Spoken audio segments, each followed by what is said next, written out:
मुझे हमेशा आदमियों के परखने की सनक रही है और अनुभव के आधार पर कह सकता हूँ कि यह अध्ययन जितना मनोरंजक, शिक्षाप्रद और उद्घाटनों से भरा हुआ है, उतना शायद और कोई अध्ययन न होगा।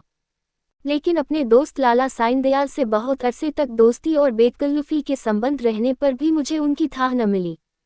मुझे ऐसे दुर्बल शरीर में ज्ञानियों की सी शांति और संतोष देखकर आश्चर्य होता था, जो एक नाजुक पौधे की तरह मुसीबतों के झोंकों में भी अचल और अटल रहता था। जो वह बहुत ही मामूली दर्जे का आदमी था जिसमें मानव कमजोरियों की कमी न थी। वह वादे बहुत करता था लेकिन उन्हें पूरा करने की जरूरत नहीं समझता था। वह मिथ्याभाषी न हो लेकिन सच्चा भी न था। बेमुरौवत न हो लेकिन उसकी मुरौवत छिपी रहती थी। उसे अपने कर्तव्य पर पाबंद रखने के लिए दबाव और निगरानी की जरूरत थी। किफायतशारी के उसूलों से बेखबर, मेहनत से जी चुराने वाला, उसूलों का कमजोर, एक ढीला ढाला मामूली आदमी था।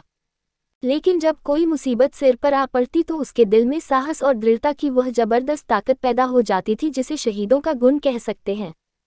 उसके पास न दौलत थी न धार्मिक विश्वास, जो ईश्वर पर भरोसा करने और उसकी इच्छाओं के आगे सिर झुका देने का स्रोत है। एक छोटी सी कपड़े की दुकान के सिवाय कोई जीविका न थी।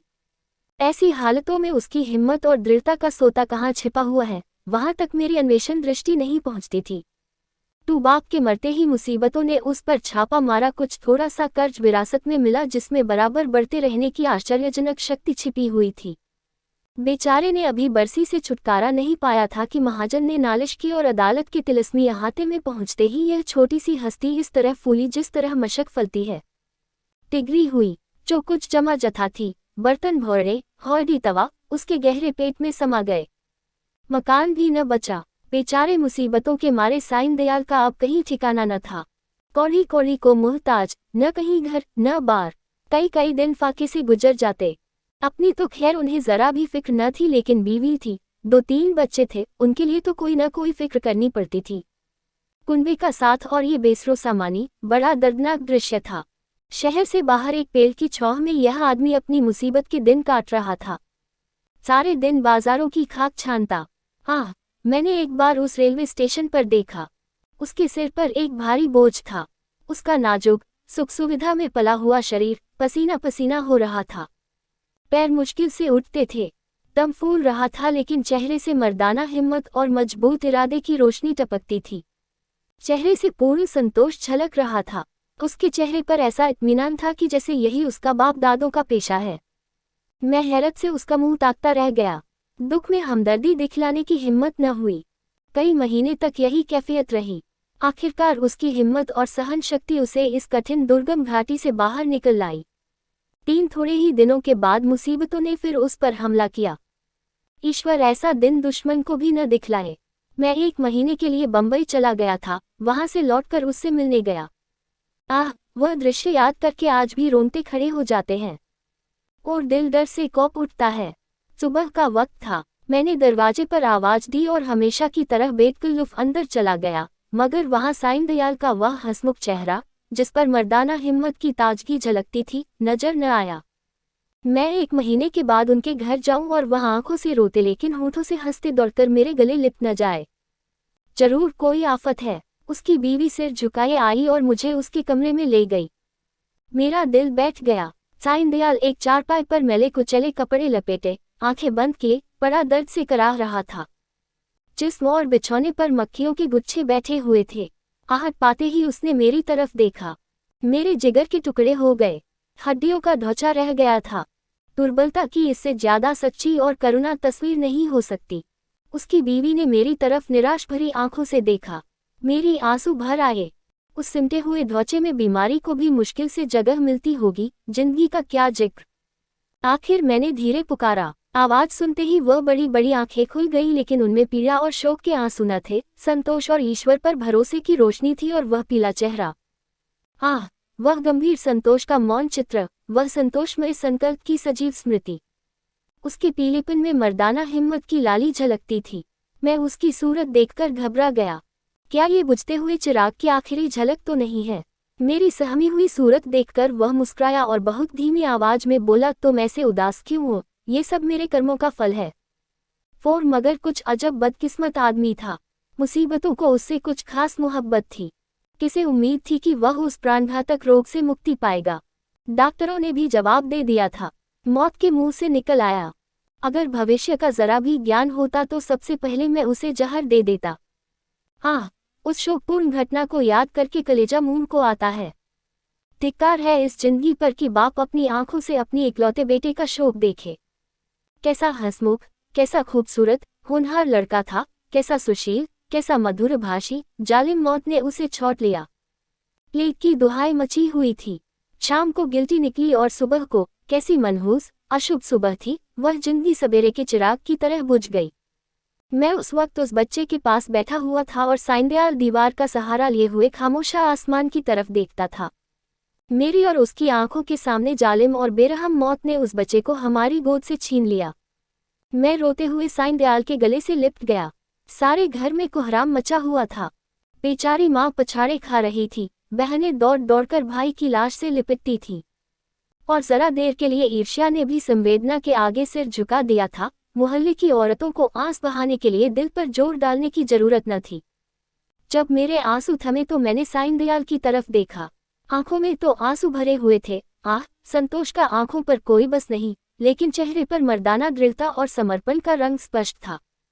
इस दुख की बाढ़ और तूफानों में भी शांति की नया उसके दिल को डूबने से बचाए हुए थी।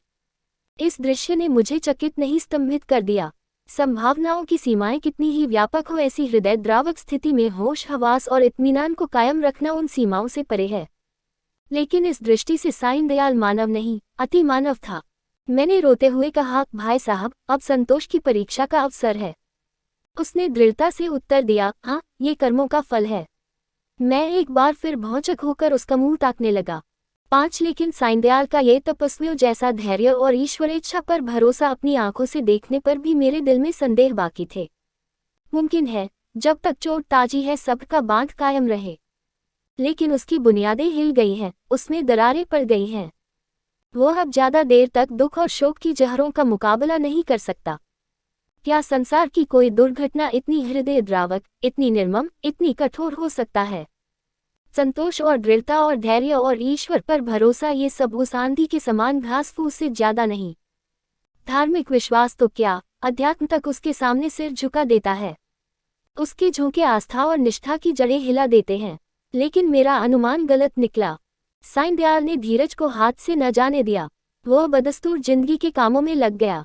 दोस्तों की मुलाकातें और नदी के किनारे की सैर और तफरीह और मेलों की चहल पहल, इन दिलचस्पियों में उसके दिल को खींचने की ताकत अब भी बाकी थी। मैं उसकी एक एक क्रिया को, एक एक बात को गौर से देखता और पढ़ता। मैंने दोस्ती के नियम कायदों को भुलाकर उसे उस हालत में देखा जहां उसके विचारों के सिवा और कोई न था। लेकिन उस हालत में भी उसके चेहरे पर वही पुरुषोचित धैर्य था और शिकवे शिकायत का एक शब्द भी उसकी जबान पर नहीं आया। इसी बीच मेरी छोटी लड़की चंद्रमुखी निमोनिया की भेंट चढ़ गई। दिन के धंधे से फुर्सत पाकर जब मैं घर पर आता और उसे प्यार से गोद में उठा लेता तो मेरे हृदय को जो आनंद और आत्मिक शक्ति मिलती थी, उसे शब्दों में नहीं व्यक्त कर सकता। उसकी अदाएं सिर्फ दिल को लुभाने वाली नहीं, गम को भुलाने वाली हैं। जिस वक्त वह हुमककर मेरी गोद में आती तो मुझे तीनों लोक की संपत्ति मिल जाती थी। उसकी शरारतें कितनी मनमोहक थीं। अब हुक्के में मजा नहीं रहा, कोई चिलम को गिराने वाला नहीं। खाने में मजा नहीं आता, कोई थाली के पास बैठा हुआ उस पर हमला करने वाला नहीं। मैं उसकी लाश को गोद में लिए बिलख बिलख कर रो रहा था। यही जी चाहता था कि अपनी जिंदगी का खात्मा कर दूं। यकायक मैंने साइंदयाल को आते देखा। मैंने फौरन आंसू पोंछ डाले और उस नन्ही सी जान को जमीन पर लिटाकर बाहर निकल आया। उस धैर्य और संतोष के देवता ने मेरी तरफ संवेदनशील की आंखों से देखा और मेरे गले से लिपटकर रोने लगा। मैंने कभी उसे इस तरह चीखें मारकर रोते नहीं देखा।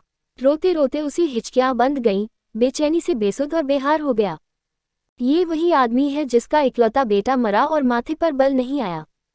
ये कायापलट क्यों? साथ इस शोकपूर्ण घटना के कई दिन बाद जबकि दुखी दिल संभलने लगा, एक रोज हम दोनों नदी की सैर को गए। शाम का वक्त था। नदी कहीं सुनहरी, कहीं नीली, कहीं काली, किसी थके हुए मुसाफिर की तरह धीरे धीरे बह रही थी। हम दूर जाकर एक टीले पर बैठ गए लेकिन बातचीत करने को जीना चाहता था। नदी के मौन प्रवाह ने हमको भी अपने विचारों में डुबो दिया। नदी की लहरें विचारों की लहरों को पैदा कर देती हैं। मुझे ऐसा मालूम हुआ कि प्यारी चंद्रमुखी लहरों की गोद में बैठी मुस्करा रही है। मैं चौंक पड़ा और अपने आंसुओं को छिपाने के लिए नदी में मुंह धोने लगा। साईं दयाल ने कहा, भाई साहब, दिल को मजबूत करो, इस तरह कूदोगे तो जरूर बीमार हो जाओगे। मैंने जवाब दिया, ईश्वर ने जितना संयम तुम्हें दिया है उसमें से थोड़ा सा मुझे भी दे दो, मेरे दिल में इतनी ताकत कहाँ। साईं दयाल मुस्कुराकर मेरी तरफ ताकने लगे। मैंने उसी सिलसिले में कहा, किताबों में तो दृढ़ता और संतोष की बहुत सी कहानियां पढ़ी हैं, मगर सच मानो कि तुम जैसा दृढ़, कठिनाइयों में सीधा खड़ा रहने वाला आदमी आज तक मेरी नज़र से नहीं गुजरा। तुम जानते हो कि मुझे मानव स्वभाव के अध्ययन का हमेशा से शौक है, लेकिन मेरे अनुभव में तुम अपनी तरह के अकेले आदमी हो। मैं यह न मानूंगा कि तुम्हारे दिल में दर्द और भुलावट नहीं है, उसे मैं अपनी आंखों से देख चुका हूँ। फिर इस ज्ञानियों जैसे संतोष और शांति का रहस्य तुमने कहाँ छिपा रखा है? तुम्हें इस समय ये रहस्य मुझसे कहना पड़ेगा। साईं दयाल कुछ सोच विचार में पड़ गया और जमीन की तरफ ताकते हुए बोला, यह कोई रहस्य नहीं, मेरे कर्मों का फल है। ये वाक्य मैंने चौथी बार उसकी जबान से सुना और बोला, जिन कर्मों का फल ऐसा शक्तिदायक है, उन कर्मों की मुझे भी कुछ दीक्षा दो। मैं ऐसे फलों से क्यों वंचित रहूं? साईं दयाल ने व्यथापूर्ण स्वर में कहा, ईश्वर न करे कि तुम ऐसा कर्म करो और तुम्हारी जिंदगी पर उसका काला दाग लगे।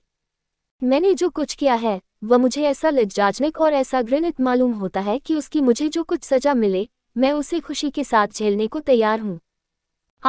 मैंने एक ऐसे पवित्र खानदान को, जहाँ मेरा विश्वास और मेरी प्रतिष्ठा थी, अपनी वासनाओं की गंदगी में लिथेड़ा, और एक ऐसे पवित्र हृदय को जिसमें मोहब्बत का दर्द था, जो सौंदर्य वाटिका की एक अनोखी नई खिली हुई कली थी और सच्चाई थी, उस पवित्र हृदय में मैंने पाप और विश्वासघात का बीज हमेशा के लिए बो दिया। ये पाप है जो मुझसे हुआ है, और उसका पल्ला उन मुसीबतों से बहुत भारी है जो मेरे ऊपर अब तक पड़ी हैं या आगे चलकर पड़ेंगी। कोई सजा, कोई दुख, कोई क्षति उसका प्रायश्चित नहीं कर सकती। मैंने सपने में भी न सोचा था कि साईं दयाल अपने विश्वासों में इतना दृढ़ है। पाप हर आदमी से होते हैं। हमारा मानव जीवन पापों की एक लंबी सूची है। वो कौन सा दामन है जिस पर यह काले दाग न हों? लेकिन कितने ऐसे आदमी हैं जो अपने कर्मों की सजाओं को इस तरह उदारतापूर्वक मुस्कुराते हुए झेलने के लिए तैयार हों। हम आग में कूदते हैं लेकिन जलने के लिए तैयार नहीं होते। मैं साईं दयाल को हमेशा इज्जत की निगाह से देखता हूँ। इन बातों को सुनकर मेरी नज़रों में उसकी इज्जत तिगुनी हो गई। एक मामूली दुनियादार आदमी के सीने में एक फकीर का दिल छिपा हुआ था जिसमें ज्ञान की ज्योति चमकती थी। मैंने उसकी तरफ श्रद्धापूर्ण आंखों से देखा और उसके गले से लिपटकर बोला, साईं दयाल, अब तक मैं तुम्हें एक दृढ़ स्वभाव का आदमी समझता था, लेकिन आज मालूम हुआ कि तुम उन पवित्र आत्माओं में हो जिनका अस्तित्व संसार के लिए वरदान है।